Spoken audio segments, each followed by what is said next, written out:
Assalamualaikum warahmatullahi wabarakatuh. Alhamdulillahirrabbilalamin. Wassalatu wassalam ala syafil anbiya wal mursalin Sayyidina maulana Muhammadin wa ala alihi wa sahbihi ajma'in. Amma ba'du. Teman-teman, sebagai hamba Allah yang beriman, marilah kita panjatkan puji serta syukur kehadirat Allah Subhanahu wa Ta'ala yang telah memberikan kekuatan kesehatan lahir dan batin kepada kita semua, sehingga kita masih dapat berkumpul dengan keluarga tanpa harus menjaga jarak hanya karena penyakit COVID-19 ini.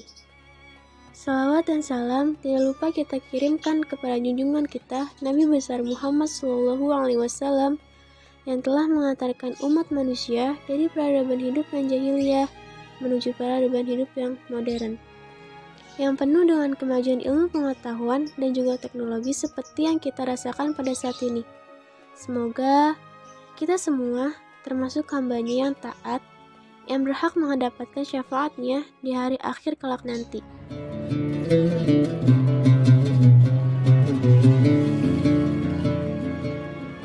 Perkenankanlah kami untuk membahas materi tentang pengertian zina, kategori zina, dan juga hukuman zina.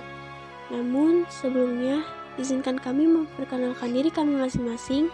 Kami dari kelompok 4, nama saya Febi Fadia. Nama saya Muhammad Khairul Rizki. Nama saya Ayunisa Hairani. Nama saya Ahmad Mukromi. Nama saya Nurmala Indah Puspitasari. Nama saya Satrio Dwi Putra Ardana. Pengertian zina yaitu zina adalah perbuatan persetubuhan antara laki-laki dan perempuan yang tidak terikat pernikahan atau perkawinan. Dalam agama Islam, pelaku perzinaan dibedakan menjadi dua, yaitu pezina muhsan dan ghairu muhsan. Muhsan adalah pezina yang sudah memiliki pasangan sah atau sudah menikah atau perselingkuhan. Ghairu muhsan, pezina ghairu muhsan adalah pelaku yang belum pernah menikah dan tidak memiliki pasangan sah atau fornikasi. Salah satu ayat Al-Quran tentang larangan mendekati zina, yaitu ada pada surat Al-Isra ayat 32, yang berbunyi, "Wala taqrabuz zina, innahu kana fahisyatan wa sa'a sabila," yang artinya, dan janganlah kamu mendekati zina. Sesungguhnya, zina itu adalah suatu perbuatan yang keji dan jalan yang buruk. Hukum perzina. Jika pelakunya sudah menikah, melakukannya secara sukarela, tidak dipaksa atau tidak diperkosa, mereka dicambuk 100 kali kemudian dirajam. Jika pelakunya belum menikah, maka mereka didera dicambuk 100 kali, kemudian diasingkan selama setahun. Hukum di atas berdasarkan hadis, ambillah dariku, sungguh Allah telah memberi jalan kepada mereka. Jaka yang berzina dengan gadis didera 100 kali dan diasingkan selama 1 tahun. Dan orang yang telah menikah melakukan zina didera 100 kali dan dirajam. HR Muslim dari Ubadah bin Samit.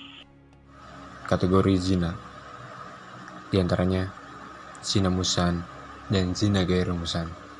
Zina muhsan yaitu pezina sudah balik, berakal, merdeka, dan sudah pernah menikah. Hukuman terhadap zina muhsan adalah dirajam atau dilempari dengan batu sederhana sampai meninggal. Zina ghairu muhsan yaitu pezina masih lajang dan belum pernah menikah. Hukumannya adalah didera 100 kali dan diasingkan selama 1 tahun. Hukuman bagi penzina: 1. Dera atau pukulan 100 kali bagi penzina ghairu muhsan, dan ditambah dengan mengasingkan atau membuang pelakunya ke tempat yang jauh dari tempat mereka. 2. Dirajam sampai mati bagi penzina muhsan. Hukuman rajam dilakukan dengan cara pelaku dimasukkan ke dalam tanah hingga dada atau leher. Materi selanjutnya yaitu dampak negatif dari melakukan zina. Yang pertama yaitu mendapatkan laknat dari Allah Subhanahu wa Ta'ala dan juga Rasul-Rasulnya. Yang kedua, dijauhi serta dikucilkan oleh masyarakat. Lalu, anak hasil zina tidak bisa dinasabkan kepada bapaknya. 6. mengurangi nilai agama. Yang ketujuh, menghilangkan sifat wara. 8. Mendapatkan murka dari Allah Azza wa Jalla. Yang 10. Mengurangi sifat cemburu. Lalu, contoh perilaku zina yang ada dalam kehidupan sehari-hari, yaitu melihat hal-hal yang dilarang oleh Allah. Yang kedua, mendengarkan hal yang tidak baik. 3. Memegang atau meraba lawan jenis yang bukan muhrim. 4. Melangkahkan kaki ke tempat yang diharamkan oleh Allah. 5. Memikirkan hal-hal yang tidak baik atau hal yang negatif. Nah, lalu cara menjauhi atau menghindari perilaku zina, yaitu jauhi sumber zina. Yang kedua, bertaubat dengan ikhlas sebelum ajal menjemput. 3. Menghindari khalwat dengan non-mahram. 4. Ikut komunitas orang salih. 5. Tinggalkan dosa yang dilakukan. Yang keenam, akui kesalahan dan sesali perbuatan. Sekian presentasi yang dapat kami sampaikan. Mohon maaf bila ada kesalahan kata, karena pada dasarnya manusia tidak luput dari kesalahan. Wassalamualaikum warahmatullahi wabarakatuh.